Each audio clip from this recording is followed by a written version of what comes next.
L'agriculture occupe, comme vous le savez, une place prépondérante dans les réformes prévues par le programme d'action du gouvernement. Et c'est à juste titre que les autorités gouvernementales, avec à leur tête le président de la République, pensent à l'inclusion financière dans ce secteur vital pour l'économie nationale. La digitalisation des chaînes agricoles est au regard de l'Agence des Nations Unies pour l'investissement le principal outil pour développer et sécuriser l'agriculture au Bénin. Il y a 2 ans, au niveau du Bénin, l'adoption de la finance digitale était à peu près à 2%. Aujourd'hui, elle a plus de 30% de la population adulte qui utilise les services financiers mobiles. Et nous voyons un engouement des institutions de microfinance qui s'impliquent dans leur transformation digitale. D'ailleurs, au Bénin, une première au Bénin, c'est une institution de microfinance qui est connectée à un opérateur de téléphonie mobile. La digitalisation des chaînes de valeur ajoutée deviendra donc une réalité au Bénin.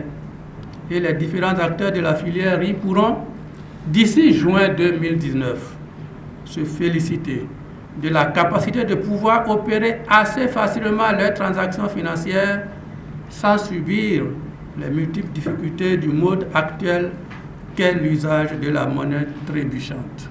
Au cours de sa 3e session de l'année 2018, le groupe de travail sur la finance digitale souligne la nécessité de revisiter les défis du secteur agricole en vue de booster l'inclusion financière des agriculteurs à travers la diversification des services financiers accessibles via le téléphone portable. L'un des handicaps, c'est la question de connectivité et puis également les outils qui facilitent ce genre de transactions financières et donc qui limitent l'utilisation des espèces sonnantes et trébuchantes. Donc on utilise donc les nouvelles technologies et donc pour avoir accès à la monnaie digitale. Notre objectif, c'est de voir avec le ministère de l'Agriculture et avec le ministère de l'Économie numérique au Bénin, comment est-ce que nous pouvons impulser donc cette digitalisation dans les chaînes de valeur agricole pour permettre à des millions de personnes d'être inclus financièrement et de pouvoir tirer profit donc d'un monde quasi numérique dans lequel nous allons.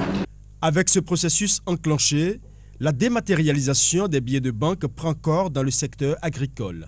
Mais quelles sont les garanties sécuritaires pour les producteurs en partie analphabètes? C'est une préoccupation très intéressante et donc qui a été abordée par notre ministre en personne. Et donc il dit il est très favorable à tout ce que nous faisons, mais il veut s'assurer que le producteur lambda ne doit pas être lésé. Parce que dans le système, il se peut qu'il y ait des agents véreux. Et donc il pourrait passer derrière les problèmes de technologie pour dire on n'a pas reçu votre argent. Et puis le producteur n'étant pas forcément lettré et tout, à qui il va s'adresser? Et donc cette problématique est vraiment prise en compte. D'abord, il s'agira d'avoir des acteurs qui sont agréés par la BCAO pour donc faire les opérations de finance digitale. Et également, le ministre nous a instruit à l'effet de mettre en place un mécanisme de retour d'information, sorte que lorsqu'un producteur a des problèmes, qu'il puisse avoir un numéro vers qui l'appelle. Et donc pour dire, attention, j'utilise la finance digitale à tel niveau, j'ai un problème, il pose son problème de façon concrète et au niveau du ministère, donc nous lui apportons la solution appropriée. Célérité, sécurité et rentabilité, ce sont les mots qui résument la digitalisation des finances agricoles. Les réformes en cours permettront donc aux producteurs d'améliorer leurs performances financières en faisant de leurs smartphones de véritables banques ambulantes.